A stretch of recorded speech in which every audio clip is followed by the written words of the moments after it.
ইন্না আ'তাইনাকাল কাউসার। হে নবী, আপনাকে আস ইবনে ওয়াইল এবং অন্যরা বলল সে নির্বংশ, তার নাম নেওয়ার মতো কেউ থাকবে না। আমি আল্লাহ আপনাকে কাউসার দান করলাম। এক নাম্বার হলো আমি আল্লাহ অজস্র অসংখ্য অগণিত কল্যাণ দান করলাম। দুই নাম্বার ব্যাখ্যা আওলাদে কাসির দান করলাম। তিন নাম্বার হলো নবীজি ওয়া রাফা'না লাকা যিকরাক, আমি আল্লাহ আপনার নামকে সমুন্নত করলাম। হে দোস্ত বুজুর্গ, আলাম নাশরাহ লাকা সদরাক, এই সূরাটা কম বেশি সবাই জানি, সবাই পড়ি। আল্লাহ পাক রব্বুল আলামিন কোরআনুল কারীমে বলেন আলাম নাশরাহ লাকা সদরাক ওয়া ওয়াদা'না আনকা বিজরাক আল্লাযী আনকাযা যহরাক ওয়া রাফা'না লাকা যিকরাক। ওগো নবী, আমি আল্লাহ আপনার নামটাকে সমুন্নত করেছি। আল্লাহ পাক রব্বুল আলামিন নবী আলাইহিস সালামের নামকে সমুন্নত করেছেন, উঁচু করেছেন। কেমন উঁচু করেছেন? যেখানে আল্লাহ পাকের নাম, সেখানে নবী আরবি মুহাম্মদুর রাসূলুল্লাহর নাম। আল্লাহ পাক রব্বুল আলামিন আযানকে ইসলামের শিয়ার ঘোষণা করেছেন, ইসলামের নিদর্শন ঘোষণা করেছেন।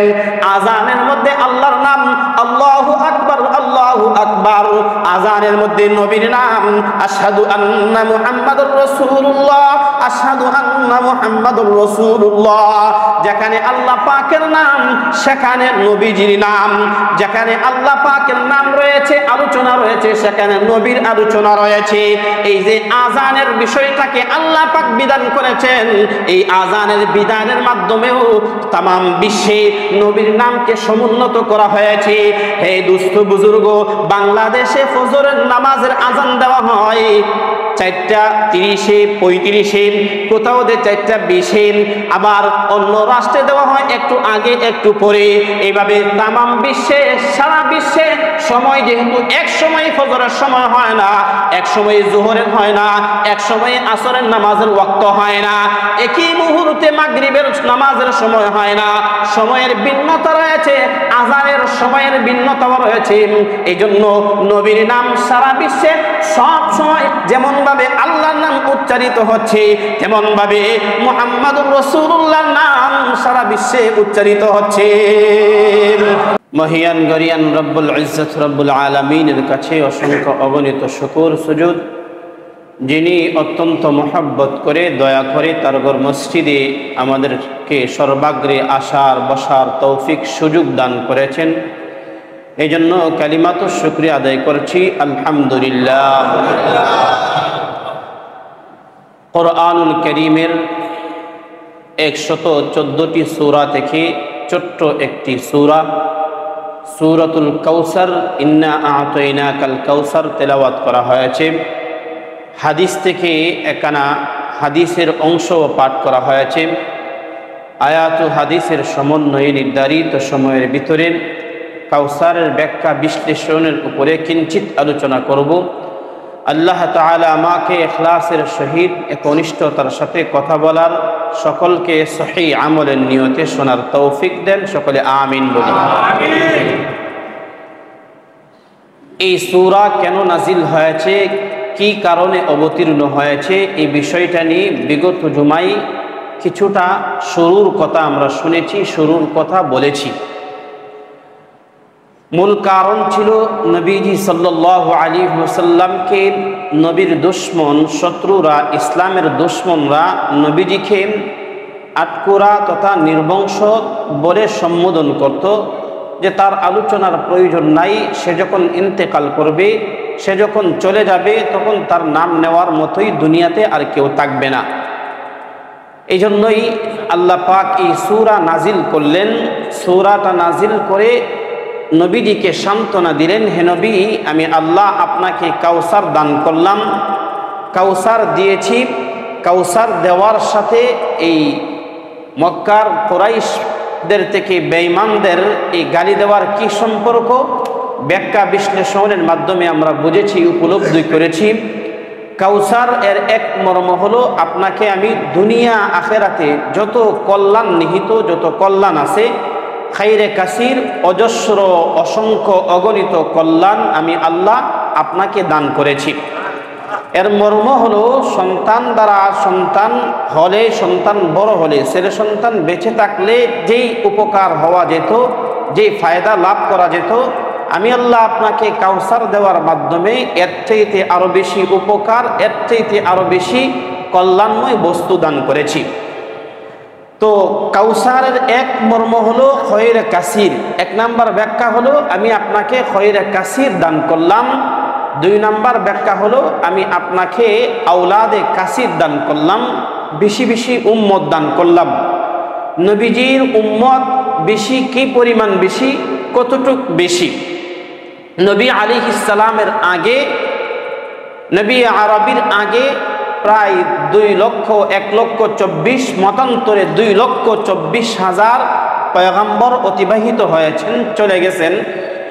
সমস্ত নবীর সমস্ত উম্মত একত্রিত করলে যেই পরিমাণ জান্নাতীদের সংখ্যা হবে, এর চাইতে বেশি উম্মতে মুহাম্মাদীদের জান্নাতীদের সংখ্যা হবে।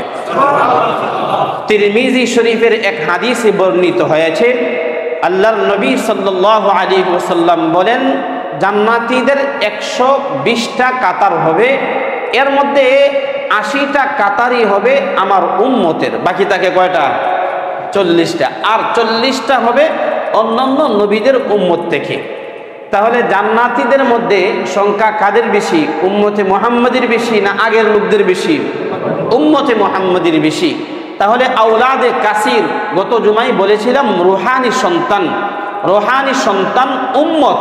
উম্মত বলতে অনুগত, ফরমা বরদার, নবীর অনুসরণ করে, নবীকে মানে এরকম ব্যক্তিদেরকে উম্মত বলা হয়। উম্মত অন্য নবীর তুলনায় কার উম্মত বেশি? আমাদের নবীর উম্মত বেশি। অন্য অন্য নবী এরকমও আছেন, কোন নবীর উম্মত হলো 40 জন, কোন নবীর উম্মত 30 জন, কোন নবীর উম্মত 20 জন, কোন নবীর উম্মত 14 জন, কোন নবীর উম্মত 10 জন, 9 জন, কোন নবীর উম্মত 5 জন, কোন নবীর উম্মত 3 জন, কোন নবীর উম্মত 2 জন, কোন নবীর উম্মত 1 জন, কোন নবীর উম্মত 9 জন। 9 জন মানে একবারই নাই। এরকম নবী আছেন তার উম্মত একজনও নাই, একবারই উম্মত নাই। হ্যাঁ, উম্মত একবারই না থাকলে এই জন্য কি নবুয়ত থেকে তার নাম কাটা? নবুয়ত থেকে তার নাম কাটা না। এখান থেকে কথাটা বোঝার চেষ্টা করেন। একজন ব্যক্তি যোগ্য আলেম হয়েছে, একজন ব্যক্তি নিজেকে ইসলাহ করেছে, তার কথা কেউ মানে না, তার কথা কেউ শুনে না, তিনি একজন কেউ দিনদার বানাইতে পারেন না, কিন্তু তিনি নিজে আমলের উপরে আছেন, তাহলে এই কথার মর্ম হলো এটা, আলেমদের থেকে তার নাম কাটা যাবে না। কারণ কোন নবী এমন রয়েছেন যে নবীর কোনো উম্মত নাই, কিন্তু আল্লাহ তাআলা নবুয়তের তালিকা থেকে ওই নবীর নাম কেটে দেননি। ওই নবী থেকেও আল্লাহ চেষ্টা পেয়েছেন, ওই নবীও চেষ্টা করেছে উম্মতকে সঠিক পথে আনার জন্যে, কিন্তু নবী ব্যর্থ হয়েছেন, এই জন্য নবুয়ত তার বাতিল করা হয়নি। তো কোন নবী তো এরকমও আছেন যে নবীর উম্মত একবারই নাই। বুখারী শরীফের এবং মুসলিম শরীফের হাদিস, নবী সাল্লাল্লাহু আলাইহি ওয়াসাল্লামকে জিবরিল আলাইহিস সালামের মাধ্যমে দেখানো হয়েছে কোন নবীর উম্মতের কত সংখ্যা। হঠাৎ করে নবীজি একদিকে তাকায়া দেখেন শুধু উম্মত আর উম্মত, প্রায় 6 লক্ষ উম্মত রয়েছে। আল্লাহর নবী জিবরিলকে জিজ্ঞাসা করলেন, এত উম্মত, উনি কোন নবী যার এত উম্মত রয়েছে? জিবরিল আলাইহিস সালাম বললেন, তিনি হলেন বনি ইসরাঈলের নবী মুসা কালিমুল্লাহ, মুসা আলাইহিস সালাম। মুসা আলাইহিস সালামের অনেক উম্মত রয়েছে। নবীজি সাল্লাল্লাহু আলাইহি ওয়াসাল্লামের চেহারাটা একটু মলিন হয়ে গেল, যে মুসা পয়গম্বরের উম্মত বেশি, আমার উম্মত হয়তো কম হবে। সাথে সাথে জিবরাইল আলাইহিস সালাম বললেন, ইয়া রাসূলুল্লাহ, আপনি আপনার মাথাটাকে ডান দিকে ঘোরান। নবীজি ডান দিকে তাকায়া দেখেন এই পরিমাণ মানুষ, এই পরিমাণ উম্মত, যে নবীজি শেষ প্রান্ত আর দেখতে পাইতেছেন না, যে পর্যন্ত আসমান লেগে আছে এই পর্যন্ত শুধু উম্মত দেখা যাচ্ছে, মানুষ আর মানুষ দেখা যাচ্ছে। এবার নবী জিবরাইলকে জিজ্ঞাসা করলেন, হে জিবরাইল, এই উম্মত কাদের? তখন জিবরাইল আলাইহিস সালাম বললেন, আপনি মুহাম্মদ পয়গম্বরে আরবি মুহাম্মদুর রাসূলুল্লাহ সাল্লাল্লাহু আলাইহি ওয়াসাল্লামের উম্মত। হে নবী আপনি বাম দিকে তাকান, হে নবী আপনি পিছনের দিকে তাকান, তাকিয়ে যেই পরিমাণ উম্মত যেগুলো আপনার চোখে পড়তেছে এই সমস্ত উম্মত হলো, সব উম্মত হলো আপনার।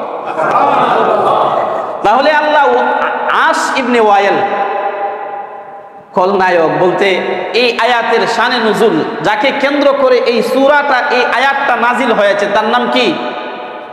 আস ইবনে ওয়াইল। নামটা বলেন না, কি নাম? আস ইবনে ওয়াইল। আস ইবনে ওয়াইল এবং অন্যরা বলল তার আলোচনার দরকার নাই, সে চলে গেলে তার নাম এমনিতেই মিটে যাবে। আল্লাহ বললেন আমি আপনাকে কাউসার দিলাম। কাউসারের মর্ম হলো রুহানি সন্তান, উম্মত, আওলাদে কাসির বেশি দান করলাম। তাদের নাম নিশানা নেওয়ার মতো তো কেউ থাকবে না, কিন্তু আপনার নাম কিয়ামত পর্যন্ত অব্যাহত থাকবে। আপনার আওলাদে কাসির আমি আল্লাহ আপনাকে দান করলাম। এখন স্বাভাবিকভাবে আপনাদের দিলে প্রশ্ন থাকবে, তাদের নাম থাকবে না। হুজুর আমরাই তো তাদের নাম নিতেছে। আস ইবনে ওয়াইলের নাম আমরা নিয়েছি না? আবু জাহেলের নাম নিতেছি, নজর বিন হারিসের নাম নিতেছি, উতবা সাইবা ওদের নাম নিতেছি। নাম নেওয়া দুই ধরনের। নাম নেওয়া কত ধরনের? দুই ধরনের। একটা হচ্ছে সম্মানের সাথে, মহব্বতের সাথে কারো নাম স্মরণ করা, আর একটা হচ্ছে কারো নাম তুচ্ছ তাচ্ছিল্যতার সাথে কারো নাম স্মরণ করা। ইতিহাস সবারই থাকে, কারো ভালো দিক থাকে, কারো খারাপ দিক থাকে। কেউ ভালো বিষয় নিয়ে ইতিহাস রচনা করে আর তৈরি করে, আর কেউ মন্দ বিষয়টাকে সামনে এনে ইতিহাস রচনা করে, ইতিহাস তৈরি করে। আস ইবনে ওয়াইল, আবু জাহেল, উতবা, সাইবা, নজর বিন হারিসদের নাম তো মানুষ কিয়ামত পর্যন্ত নিবে, কিন্তু নিবে কি মহব্বতের সাথে, সম্মানের সাথে, না তুচ্ছ তাচ্ছিল্যের সাথে? তুচ্ছ তাচ্ছিল্যের সাথে। ফেরাউনের নাম তো মানুষ কিয়ামত পর্যন্ত নিবে, নমরুদের নাম তো মানুষ কিয়ামত পর্যন্ত নিবে, কিন্তু মহব্বতের সাথে না, তুচ্ছ তাচ্ছিল্যের সাথে নিবে। ইব্রাহিম আলাইহিস সালামের নাম কিয়ামত পর্যন্ত মানুষ নিবে, মুসা আলাইহিস সালামের নাম কিয়ামত পর্যন্ত মানুষ নিবে, নবী আরবি মুহাম্মদুর রাসূলুল্লাহ সাল্লাল্লাহু আলাইহি ওয়াসাল্লামের নামও কিয়ামত পর্যন্ত মানুষ নিবে, কিন্তু নবীদের নাম নিবে মহব্বত ভরে, সম্মানের সাথে উচ্চারণ করে তাদেরকে স্মরণ করবে। এই জন্য আল্লাহ বলতেছেন ইন্না আ'তাইনাকাল কাউসার। হে নবী আপনাকে আস ইবনে ওয়াইল এবং অন্যরা বলল সে নির্বংশ, তার নাম নেওয়ার মতো কেউ থাকবে না। আমি আল্লাহ আপনাকে কাউসার দান করলাম। এক নাম্বার হলো আমি আল্লাহ অজস্র অসংখ্য অগণিত কল্যাণ দান করলাম। দুই নাম্বার ব্যাখ্যা আওলাদে কাসির দান করলাম। তিন নাম্বার হলো নবীজি ওয়া রাফা'না লাকা যিকরাক, আমি আল্লাহ আপনার নামকে সমুন্নত করলাম। হে দোস্ত বুজুর্গ, আলাম নাশরাহ লাকা সদরাক, এই সূরাটা কম বেশি সবাই জানি, সবাই পড়ি। আল্লাহ পাক রব্বুল আলামিন কোরআনুল কারীমে বলেন আলাম নাশরাহ লাকা সদরাক ওয়া ওয়াদা'না আনকা বিজরাক আল্লাযী আনকাযা যহরাক ওয়া রাফা'না লাকা যিকরাক। ওগো নবী, আমি আল্লাহ আপনার নামটাকে সমুন্নত করেছি। আল্লাহ পাক রব্বুল আলামিন নবী আলাইহিস সালামের নামকে সমুন্নত করেছেন, উঁচু করেছেন। কেমন উঁচু করেছেন? যেখানে আল্লাহ পাকের নাম, সেখানে নবী আরবি মুহাম্মদুর রাসূলুল্লাহর নাম। আল্লাহ পাক রব্বুল আলামিন আযানকে ইসলামের শিয়ার ঘোষণা করেছেন, ইসলামের নিদর্শন ঘোষণা করেছেন। আযানের মধ্যে আল্লাহর নাম, আল্লাহু আকবার, আল্লাহু আকবার। আযানের মধ্যে নবীর নাম, আশহাদু আন্না মুহাম্মাদুর রাসূলুল্লাহ, আশহাদু আন্না মুহাম্মাদুর রাসূলুল্লাহ। যেখানে আল্লাহ পাকের নাম, সেখানে নবীজির নাম। যেখানে আল্লাহ পাকের নাম রয়েছে, আলোচনা রয়েছে, সেখানে নবীর আলোচনা রয়েছে। এই যে আযানের বিষয়টাকে আল্লাহ পাক বিধান করেছেন, এই আযানের বিধানের মাধ্যমেও তামাম বিশ্বে নবীর নামকে সমুন্নত করা হয়েছে। হে দুস্থ বুজুর্গ, বাংলাদেশে ফজরের নামাজের আযান দেওয়া হয় 4টা 30-এ, 35-এ, কোথাও 4টা 20-এ, আবার অন্য রাষ্ট্রে দেওয়া হয় একটু আগে একটু পরে। এইভাবে তামাম বিশ্বে, সারা বিশ্বে সময় যেহেতু এক সময় ফজরের সময় হয় না, এক সময় জোহরের হয় না, এক সময় আসরের নামাজের ওয়াক্ত হয় না, একই মুহূর্তে মাগরিবের নামাজের সময় হয় না, সময়ের ভিন্নতা রয়েছে, আযানের সময়ের ভিন্নতা রয়েছে। এই জন্য নবীর নাম সারা বিশ্বে সব সময় যেমন ভাবে আল্লাহর নাম উচ্চারিত হচ্ছে, তেমন ভাবে মুহাম্মাদুর রাসূলুল্লাহর নাম সারা বিশ্বে উচ্চারিত হচ্ছে। এই জন্য আল্লাহ বলতেছেন ওয়ারাফা'না লাকা যিকরাক, আমি আপনার নামকে বিশ্বে আমি আল্লাহ সমুন্নত করেছি। ওরা আপনার নাম মিটিয়ে দিতে চেয়েছিল, ওরা আপনাকে বাদ দিয়ে দিতে চায়, কিন্তু আপনাকে বাদ দিতে পারবে না। আমি আল্লাহ আপনার নামকে সমুন্নত করলাম। चराग़ के इज़्ज़त बर फरूज़ादुन, चराग़ के इज़्ज़त बर फरूज़ादुन, कसे कश्तफ ज़ंदरी शशब सुज़ादुन, कसे कश्तफ ज़ंदरी शशब सुज़ाद। কবি এই কথাটা বলেন, হে ভাই দোস্ত বুজুর্গ, কবি বলেন তুমি যদি কোনো বাতিকে নিবাইতে চাও, কারো বাতি জ্বলতেছে, আলো জ্বলতেছে, তোমার জ্বালা পতন শুরু হয়ে গেছে, তোমার ভিতরে যন্ত্রণা, জ্বালা যন্ত্রণা, ও এত উপরে উঠে কেন, ওর ইনকাম এত বেশি কেন, ও এত ভালো রেজাল্ট করে কেন, ও এত মানবতার ফেরিওয়ালা কেন, তোমার ভিতরে জ্বালা যন্ত্রণা। কবি বলেন কিন্তু আল্লাহ পাক চাইতেছেন তাকে উপরে উঠাবেন, তুমি নিবাইতে পারবা না, তুমি নিবাইতে গেলে তুমি নিজেই নিবাদিত হয়ে যাইবা। তো আল্লাহ পাক যে আলোকে, যেই প্রদীপকে আলোকিত করতে চান, যেই প্রদীপকে আল্লাহ উপরে উঠাইতে চান, এটাকে কেউ নিবাইতে পারে? নিবাইতে পারে। এই কথাটা সবসময় স্মরণ রাখবেন। কেউ উপরে উঠতেছে, আমাদের বাংলাদেশে এটা সবচেয়ে বড় সমস্যা। কেউ কাউকে উপরে উঠতে দেয় না, তাই না নামাই দিন, তাই না নামাই দিন, উপরে উঠতে দেয় না, কেউ কারো ভালো চায় না। প্রতিবেশী ভালো হয়ে যাচ্ছে, না উপরে উঠতে দিবে না। চাচতো ভাই উপরে চলে যেতেছে, না উপরে উঠতে দিবে না, উপরে উঠতে দিবে না, ও আমার চাইতে উপরে উঠবে কেন? এটা স্মরণ রাখবেন, এটা নসিহত, আলোচনার একটা শিক্ষণীয় বিষয়। এটা আল্লাহ যাকে দিতে চাইবেন আপনি কোনোভাবেই দমায় রাখতে পারবেন না। আপনি যদি তার জন্য দোয়া করেন তাহলে এটা আপনার জন্য কল্যাণ, এটা আমার জন্য কল্যাণ, এটা আমার অহংকারের চিকিৎসা, এটা আমার হিংসার চিকিৎসা। তো নবী সাল্লাল্লাহু আলাইহি ওয়াসাল্লামের নাম আল্লাহ সমুন্নত করেছেন, করবেন। এই বেঈমানরাকে আটকে রাখতে পারবে? বেঈমানরা আটকে রাখতে পারবে না। আল্লাহ নবীর নাম সমুন্নত করেছেন। তো আল্লাহ নবীর নাম দুনিয়াতেও সমুন্নত করেছেন, ঠিক তেমন ভাবে আল্লাহ নবীর নাম আখিরাতেও সমুন্নত করেছেন। দুনিয়া আখিরাতে আল্লাহ নবীর নাম সমুন্নত করেছেন। এই কাউসারের 3 নাম্বার ব্যাখ্যা করলাম, যিকরুকা, নবীর স্মরণকে আল্লাহ রেখে দিয়েছেন, নবীর স্মরণকে আল্লাহ, নবীর আলোচনাকে আল্লাহ সমুন্নত করেছেন। এটা হলো 3 নাম্বার ব্যাখ্যা। এবার আসেন 4 নাম্বার ব্যাখ্যায় চলি। 4 নাম্বার ব্যাখ্যা হলো আমি আল্লাহ আপনাকে মাকামে মাহমুদ দান করলাম। আরবি শব্দ, সূরাতু বনী ইসরাঈল কোরআনুল কারীমের 14 নম্বর 15 নম্বর পারার 8 নম্বর পৃষ্ঠায় আছে। আসা আইয়া বাআসাকা রব্বুকা মাকামাম মাহমুদা।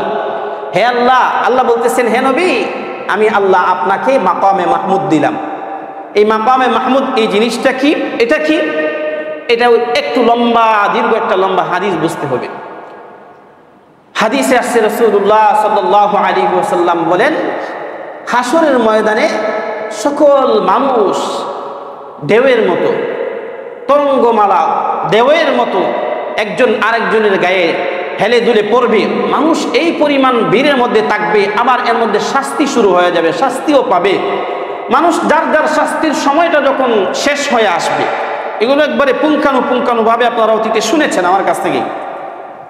সবার শাস্তি যখন একবারে হাসরের ময়দানে শাস্তি শেষ হয়ে আসবে, সবাই মহাজোট হয়ে, ঐক্যজোট হয়ে এই কথার উপর ঐক্যবদ্ধ হবে, কিয়ামত দিবস কায়েম হোক, বিচার দিবস কায়েম হোক। আমরা এইভাবে হাসরের ময়দানে দাঁড়িয়ে থাকতে চাই না। সবাই ঐক্যজোট হয়ে পয়গম্বর সাইয়্যিদনা হযরত আদম আলাইহিস সালামের কাছে যাবে। আদমের কাছে গিয়ে বলবে, হে আদম, আপনি আল্লাহর কাছে বলেন আজকে যেন বিচার দিবস, বিচার প্রক্রিয়া যেন শুরু হয়, বিচার কার্যকর যেন শুরু হয়ে যায়।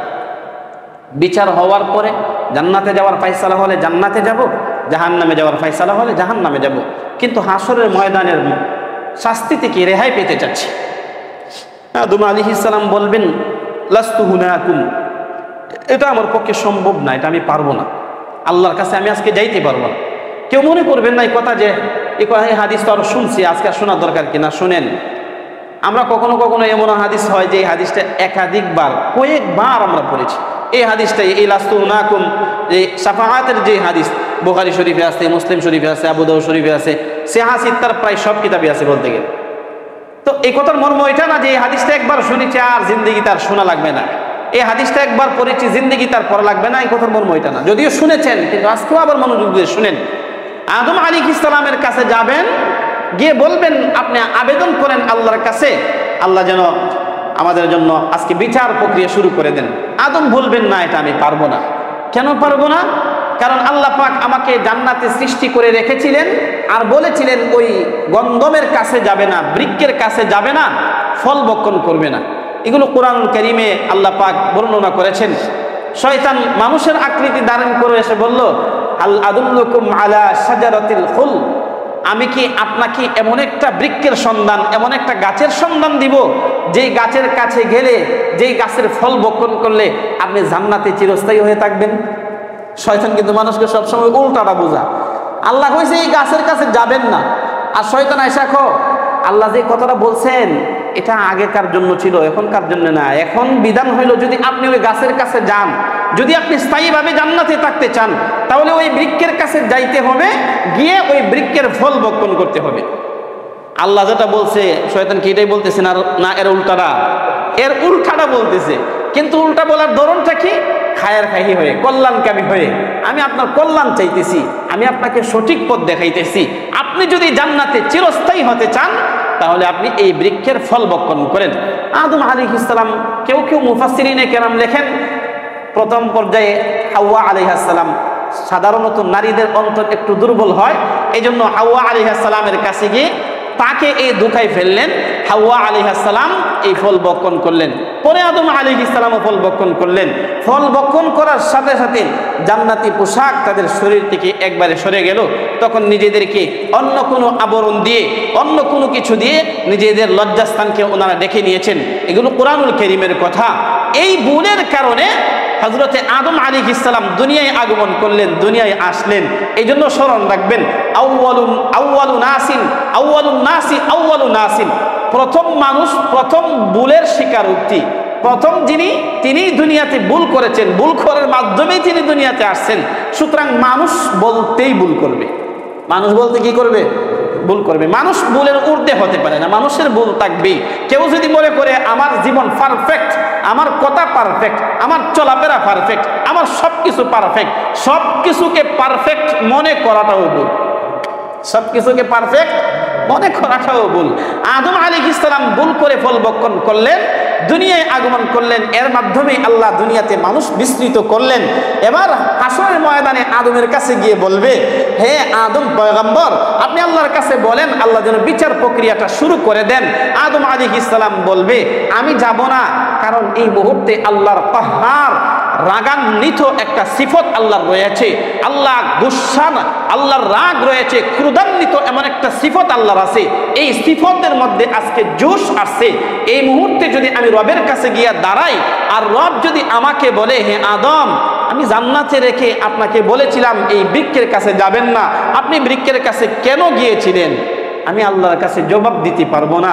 এই জন্য হে আমার সন্তানেরা, তোমরা আমার কাছে না, আমার পরবর্তী নবী তোমরা নূহ আলাইহিস সালামের কাছে যাও। সকলে মিলে ঐক্যবদ্ধ হয়ে নূহ আলাইহিস সালামের কাছে আসবেন। নূহ আলাইহিস সালামও বলবে, আমিও আল্লাহর কাছে যাইতে পারবো না, কারণ আমিও একটা ভুল, একটা অন্যায় করেছিলাম। অন্যায়টা হলো তার সন্তান হলো কেনান। সন্তান তো মূলত তিনজন, এর মধ্যে নাফরমান সন্তানের নাম কি? কেনান। কেনান কোরআনুল কারীমের 12 নম্বর পারার 5 নম্বর এবং 6 নম্বর পৃষ্ঠায়, এই দুই পৃষ্ঠা মিলে কেনান এবং নূহ আলাইহিস সালামের মধ্যে কি কথোপকথন হয়েছে, এই কথাগুলো আল্লাহ পাক কোরআনুল কারীমে বলেছেন। কেনান বলল, আমাকে এই পানি নাগাল পাবে না, এই প্লাবন আর এই বন্যা নাগাল পাবে না, কারণ আমি একটা হলো অনেক উঁচু মানুষ, অনেক শক্তিশালী মানুষ। 2 নম্বর হলো আমি আরো বড় পাহাড়ে আশ্রয় নিব।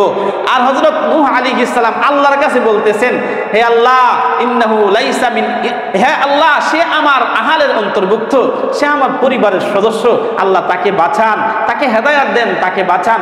আল্লাহ বললেন, না, সে আপনার আহাল না, সে আপনার পরিবারের সদস্যদের অন্তর্ভুক্ত না। শুধু ঔরসজাত সন্তান হলেই সন্তান হয় না, সন্তান বাবার আদর্শকে ধারণ করতে হয়। কেনান যেহেতু বাবার আদর্শ, নূহের আদর্শ ধারণ করে নাই, এজন্য হে নূহ পয়গম্বর, আপনি আপনার সন্তান কেনানকে নিজের পরিবারভুক্ত আমি আল্লাহর কাছে বলতে পারেন না, এটা আপনার জন্য অন্যায়। এটা নবীর জন্য কি? এটা নবীর জন্য আল্লাহর কাছে অন্যায়, কিন্তু উম্মতের কাছে অন্যায় না। এটা আমাদের কাছে অন্যায় না। এটা কার কাছে অন্যায়? এটা আল্লাহর কাছে। আল্লাহ এবং নবীর উভয়জনের মাঝখানে এটা বিষয়, উভয়জনের মাঝখানে এটা অন্যায়। কিন্তু কোন নবীর অন্যায় এগুলো উম্মতের কাছে না, এগুলো আল্লাহ পাকের কাছে। কেন তিনি বললেন যে এই সন্তানও আমার পরিবারভুক্ত? হাসরের ময়দানে বলবেন, সূক্ষ্ম থেকে সূক্ষ্ম কথা। হাসরের ময়দানে বলবেন, হে উম্মত, হে বনি আদম, যদি আল্লাহর কাছে আমি আজকে যাই, আল্লাহ যদি আমাকে বলে তোমার অবাধ্য সন্তানকে তুমি তোমার পরিবারের সদস্য বলছিলে কেন, তাহলে তো আমি জবাব দিতে পারবো না। এই জন্য আমি আল্লাহর কাছে আজকে যাইতে পারবো। তবে তোমরা আমার পরবর্তী একজন নবী ইব্রাহিম খলিলুল্লাহর কাছে যাও। সকলে ইব্রাহিম খলিলুল্লাহর কাছে আসবে। ইব্রাহিম আলাইহিস সালাম একই কথা বলবেন, আমি যাব না, আমি পারবো না। কারণও বলবেন, তিনটা কারণ বলবেন। এর মধ্যে একটা হলো ফাকালা ইন্নী সাকিব, তার জাতি তাকে বলেছে, হে ইব্রাহিম আসো আমরা মূর্তি পূজার উৎসবে যাই। ইব্রাহিম আলাইহিস সালাম বললেন, না ভাই আমি অসুস্থ। কি বলছেন? না ভাই আমি অসুস্থ। এই অসুস্থতার মর্ম আবার দুইটা। তিনি বলেছেন আমি অসুস্থ, জাতি বুঝছে মনে জ্বর আছে, জাতি বুঝছে মনে হয় মাথা ব্যথা, জাতি বুঝছে মনে হয় সর্দি আছে, কাশ আছে। কিন্তু হযরত ইব্রাহিম আলাইহিস সালাম বুঝাইছেন আমার অন্তরে অসুস্থতা আছে, দিলের ভিতরে কি আছে? অসুস্থতা আছে। তাহলে অসুস্থতা বললে এই কথার মর্ম কয়টা? দুইটা, শারীরিক অসুস্থতা, মানসিক অসুস্থতা। ইব্রাহিম আলাইহিস সালাম বুঝাইছেন আমার মানসিক অসুস্থতা আছে। অসুস্থতা কি? তোমরা যে এই নাফরমানি করতেছো এগুলো আমার দিলের মধ্যে সহ্য হইতেছে না। আর জাতি হচ্ছে শারীরিক অসুস্থতা। এরপরও দেখেন হাসরের ময়দানে বলবে আল্লাহ পাকের জন্যই কাজটা করেছিলাম, আল্লাহর জন্যই কথা বলেছিলাম। এরপরও কেন গোড়ায় পেছে তাওরিয়া অবলম্বন করে বলেছিলাম? আল্লাহ যদি হাসরের ময়দানে আমাকে জিজ্ঞাসা করেন, হে ইব্রাহিম তোমার জাতিকে তুমি অসুস্থ কেন বলেছিলে, তাহলে আমি তো রবের কাছে জবাব দিতে পারবো না। এই জন্য বনি আদম আমি আল্লাহর কাছে আজকে শাফাআতের জন্য যাইতে পারবো না।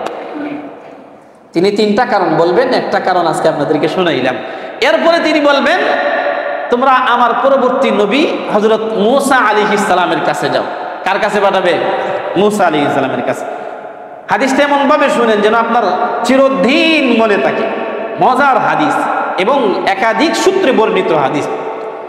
মূসা আলাইহিস সালামের কাছে সব বনি আদম আসবে, এসে বলবে আল্লাহর কাছে যান না, একটু শাফাআত করেন না, একটু সুপারিশ করেন না। মূসা আলাইহিস সালাম বলবেন, ভাই দেখেন আমার পক্ষে সম্ভব না।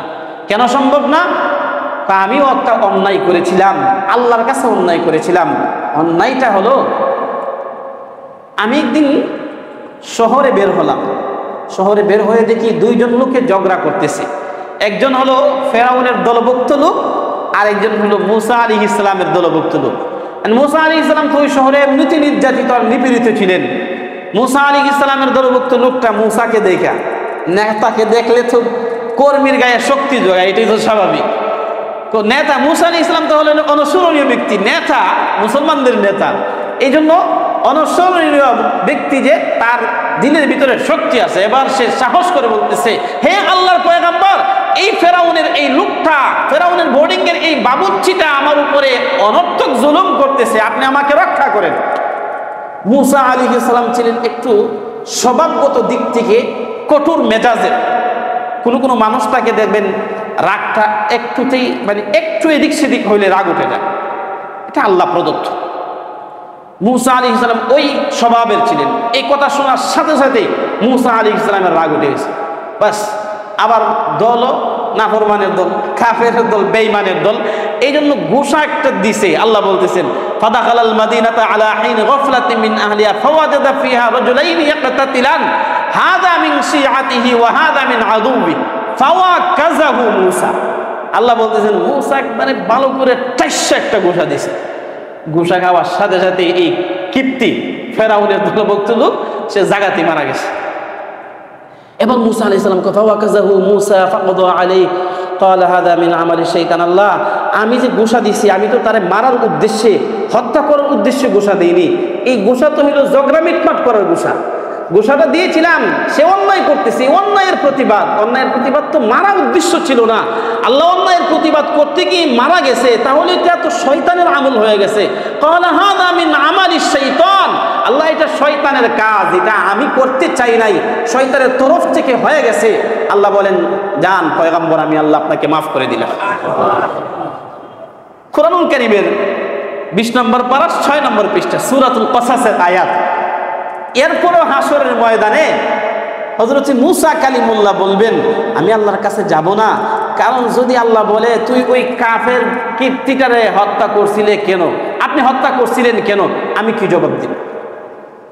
ভাই চিন্তা করেন, মুসা আলাইহিস সালাম একজন কাফেরকে মারলেন, বেঈমানকে মারলেন, ও গোসা দিয়ে মারার পরে আবার বলছেন এটা শয়তানের কাজ, এটা আমার কাজ না, আল্লাহ মাফ করে দেন।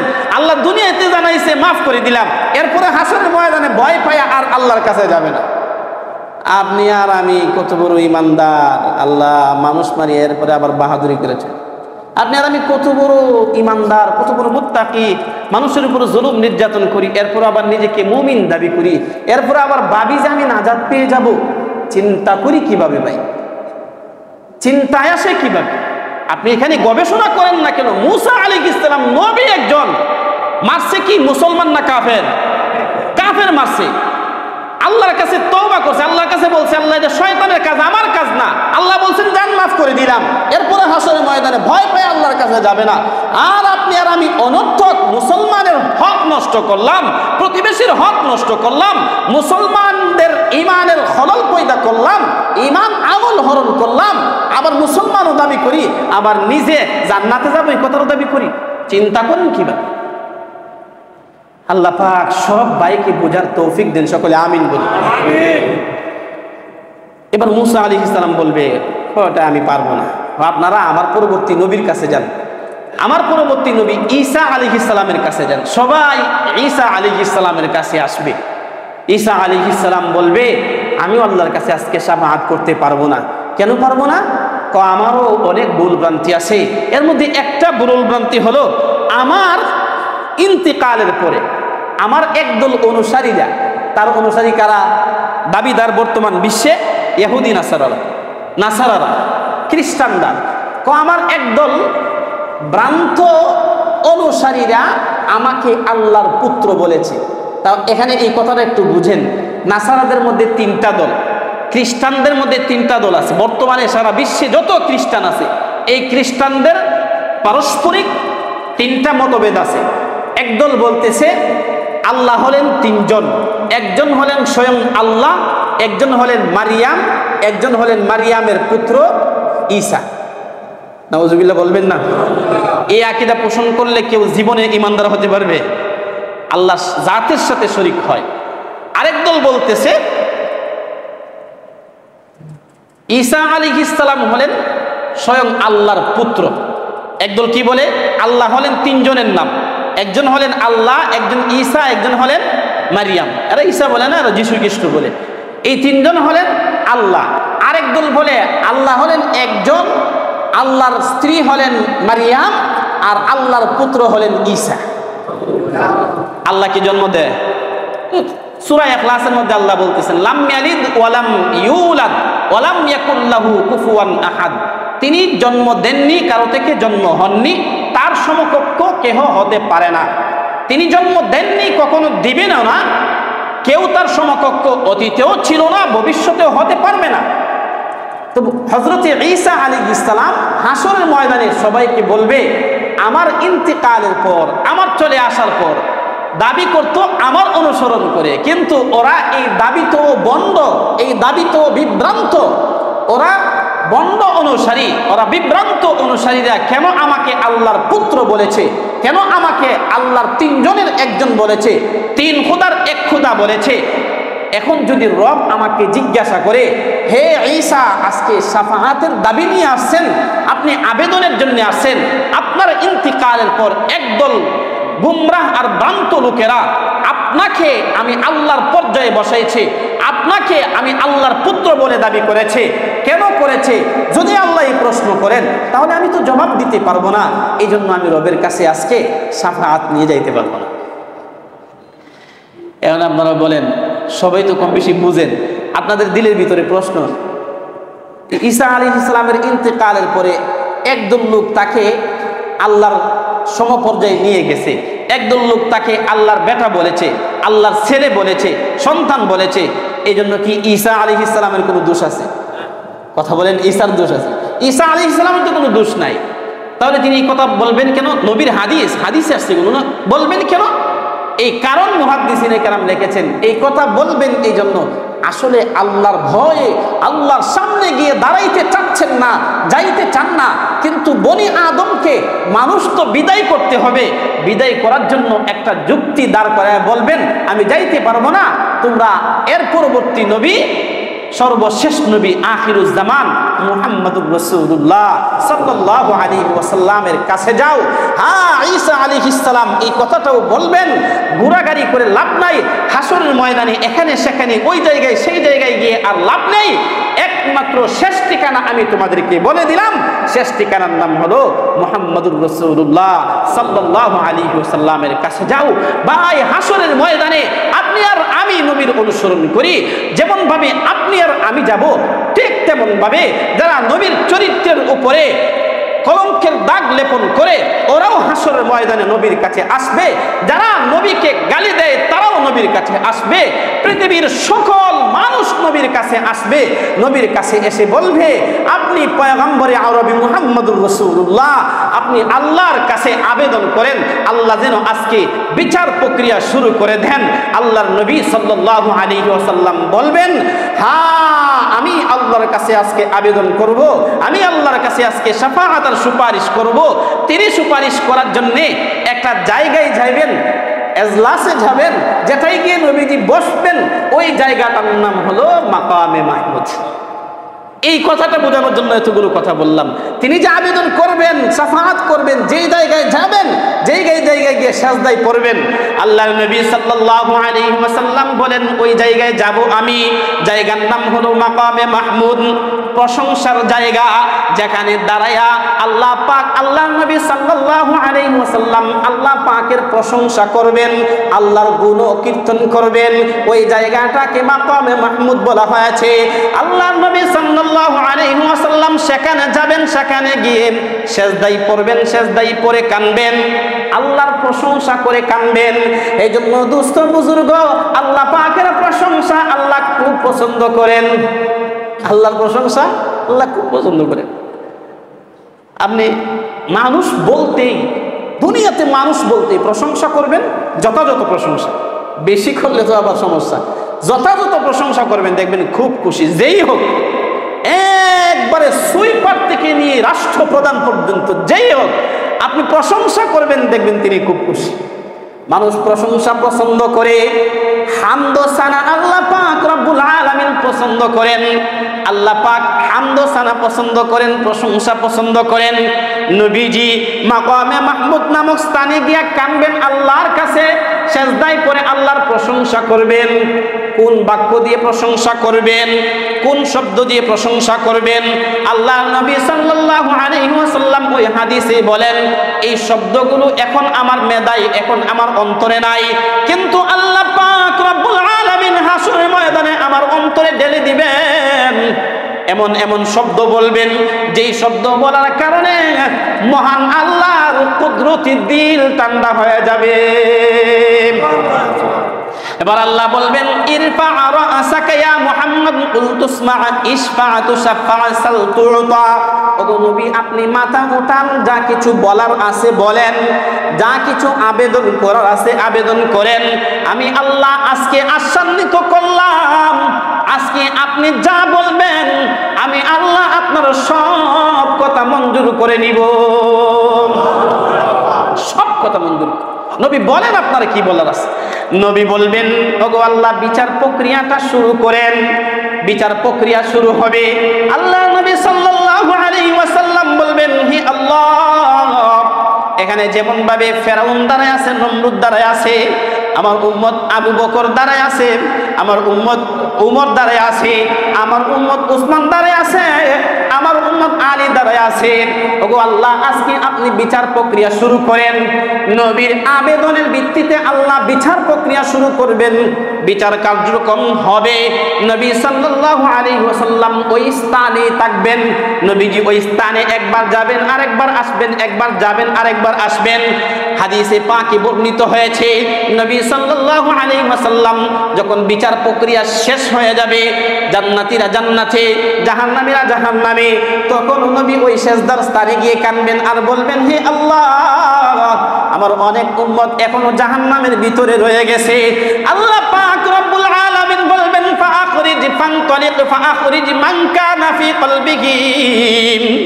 ওগো নবী যান, আপনি গিয়ে যার অন্তরে, আপনার যেই উম্মতের অন্তরে, ফাআখরিজ মান কানা ফি কলবিহি মিসকালা হাববাতিন মিনাল ঈমান, যার অন্তরে সরিষার দানার সমপরিমাণ, সরিষা সমপরিমাণ ঈমান যার দিলের ভিতরে আছে, তাকে আপনি জাহান্নাম থেকে উদ্ধার করে জান্নাতে নিয়ে যান। আল্লাহ পাক রব্বুল আলামিন নবী এই আদেশ পাওয়ার পরে, অনুমতি পাওয়ার পরে একদলকে জান্নাত থেকে, জাহান্নাম থেকে উদ্ধার করে জান্নাতে আনবেন। আবার ওই স্থানে যাবেন, মাকামে মাহমুদ নামক স্থানে যাবেন। আবার সেখানে গিয়ে আল্লাহর পয়গম্বর আবারও কানবেন। আল্লাহ পাক আবারও বলবেন, ফানতলিক ফাআখরিজ মান কানা ফি কলবিহি মিসকালু যাররাতিন মিনাল ঈমান। ওগো নবীজি যান, গিয়ে যাদের অন্তরে যাররা পরিমাণ, অণু পরিমাণ ঈমান আছে, বালিকণা পরিমাণ ঈমান আছে, শীতের মৌসুমে দেখবেন রুদ্র যখন, সূর্য যখন উদিত হয়, জানালা দিয়ে ছোট্ট ছোট্ট ছোট্ট ছোট্ট অণুকণা উঠতে দেখা যায়। এই অণু পরিমাণ দিলে, অণু পরিমাণ ঈমান যার দিলের ভিতরে আছে, তাকে আপনি জান্নাত থেকে, জাহান্নাম থেকে উদ্ধার করে জান্নাতে নিয়ে আসেন। আল্লাহ নবী সেটা করবেন। অতঃপর আবার নবী মাকামে মাহমুদ নামক স্থানে আসবেন, আবারও কানবেন, আবারও সেজদায় পড়ে কানবেন। আল্লাহ বলবেন, উঠেন, যান, আপনার উম্মতকে উদ্ধার করেন। ফাআখরিজ মান কানা ফি কলবিহি মিসকালু যাররাতিন আদনা আদনা আদনা। ইয়া রাসূলুল্লাহ, ইয়া হাবিবাল্লাহ, হে নবী, আপনার যেই উম্মতের দিলের ভিতরে অণুটাকে, এই অণু পরিমাণটাকে 3 ভাগে ভাগ করলে যতটুকু হবে, এই আদনা পরিমাণ ঈমান যার দিলের ভিতরে আছে, আপনি তাকে জাহান্নাম থেকে উদ্ধার করে জান্নাতে নিয়ে যান। ঈমান বড় গুরুত্বপূর্ণ জিনিস। যারা পরিমাণ ঈমান থাকলেও জাহান্নামের শাস্তি ভোগ করতে করতে করতে করতে করতে পাপ শেষ হয়ে যাবে। নবী চেষ্টাই থাকবেন আমার এই উম্মতটা যেন জাহান্নামে দেখে না যায়। নবীজি শাফাআত করে উম্মতের মায়া নবীর দিলের ভিতরে এত বেশি যে নবীজি উম্মত তো জান্নাতে, নবী তো জান্নাতে গেছেন, জান্নাতে দরজা খুলে দিয়ে এসে আবার নবীজি মাকামে মাহমুদ নামক স্থানে এসে কাঁদতে কাঁদতে যেই পর্যন্ত না উম্মত সকলেই উদ্ধার হবে, এই পর্যন্ত তিনি এখানে কাঁদবেন। সকলেই যখন উদ্ধার হবে, সকল উম্মতকে নিয়ে আল্লাহর নবী জান্নাতের ভিতরে যাবেন।